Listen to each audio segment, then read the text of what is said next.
What's your plan? My name is Ayan My name is Harshit. My name is and we are all from class 8. तो हमारा आज का topic है persistence of reason. मैं आपको बताऊंगा कि हमारे कोई भी ऑब्जेक्ट कैसे दिखाई देता है, हमारी आई की फंक्शनिंग क्या है। तो हमें कोई भी ऑब्जेक्ट इसलिए दिखाई देता है क्योंकि जो लाइट होती है ऑब्जेक्ट से टकरा कर रिफ्लेक्ट हो जाती है, और वो रिफ्लेक्टेड लाइट सबसे पहले हमारे कॉर्नियस हमारी आई के अंदर एंटर करती है। कॉर्निया हमारी आंखों की एक प्रोटेक्टिव लेयर है। हमारे कॉर्निया के बाद वो रिफ्लेक्टेड लाइट हमारे आयरस से गुजरती है। आयरस हमारा आई का वो पार्ट है, जैसे हम किसी के आंखों के कलर के बारे में बात करते हैं, जैसे किसी का आई की कलर ग्रीन है, ब्लू है, तो हम उसके आयरस के बारे में बात कर रहे हैं। इसके बाद वो रिफ्लेक्टेड लाइट हमारे आयरस के बाद हमारे प्यूपल से आई के अंदर एंटर करती है। प्यूपल हमारी आई का एक छोटा सा होल है जिसके थ्रू ही लाइट जो एंटर कर पाती है हमारे आई के अंदर। इसके बाद वो रिफ्लेक्टेड लाइट हमारे आई लेंस से गुजरती है। हमारा आई लेंस एक तरह के कॉन्वेक्स लेंस है।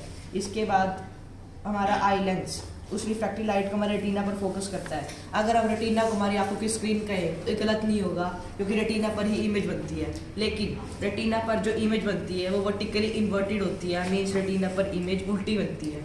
इसके बाद हमारा रेटिना उस वर्टिकली इन्वर्टेड इमेज को इलेक्ट्रिकल सिग्नल्स में कन्वर्ट कर देता है, और वो इलेक्ट्रिकल सिग्नल्स हमारे ऑप्टिक नर्व के थ्रू हमारे ब्रेन तक जाते हैं, और हमारा ब्रेन उस वर्टिकली इन्वर्टेड इमेज को सीधा करता है और हमें दिखाता है। अब जैसा कि मैंने 2 फ्लिप बुक्स बनाई हैं जिनके अंदर सेपरेट इमेजेस है। जब मैं इन्हें फास्टली फ्लिप करता हूँ, तेज़ी से इन्हें फ्लिप कर रहा हूँ, तो ये हमें मोशन में दिखाई दे रही हैं।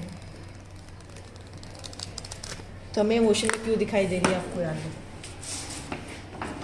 जैसा कि अर्शित ने बताया कि हमारी आइज पर इमेज रेटिना पर बनती है, तो क्वेश्चन यही अराइज होता है कि हमारे रेटिना पर इमेज कितनी देर के लिए बनी रहती है। यही है हमारा आज का टॉपिक कि हमारे रेटिना पर इमेज कितनी देर के लिए बनी रहती है, मीन्स परसिस्टेंस ऑफ विजन। चलिए इसे एक फ्रैक्शन पार्ट के थ्रू इजीली समझते हैं। जैसा कि आपने देखा, मैंने इस डायग्राम में 1 सेकंड को 16 इक्वल पार्ट्स में डिवाइड कर दिया, और हर एक part 1/16 part of A second को शो करता है।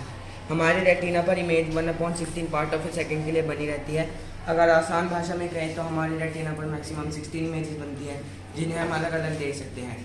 अगर 16 से ज़्यादा इमेजेस बनती है, फॉर एग्जांपल जो हम कार्टून मूवीज़ या मूवीज़ देखते हैं, उनमें 1 सेकंड ऑफ विजन में हमें 24 इमेजेस दिखाई जाती हैं। हमारे रेटिना पर पहली इमेज डिसअपीयर होने से पहले ही दूसरी इमेज बन जाती है, जिस कारण हमें मूवीज़ या फ्लिप बुक मोशन में दिखाई देती है। चलिए इस टॉपिक को कुछ एक्टिविटीज़ के थ्रू इजीली समझते हैं। इस सर्कुलर कार्डबोर्ड पर मैंने एक साइड फिश बनाई है और एक साइड एम्प्टी एक्वेरियम पर। जब हम इन्हें तेज़ी से रोटेट करते हैं तो हमें फिश एक्वेरियम में दिखाई देती है।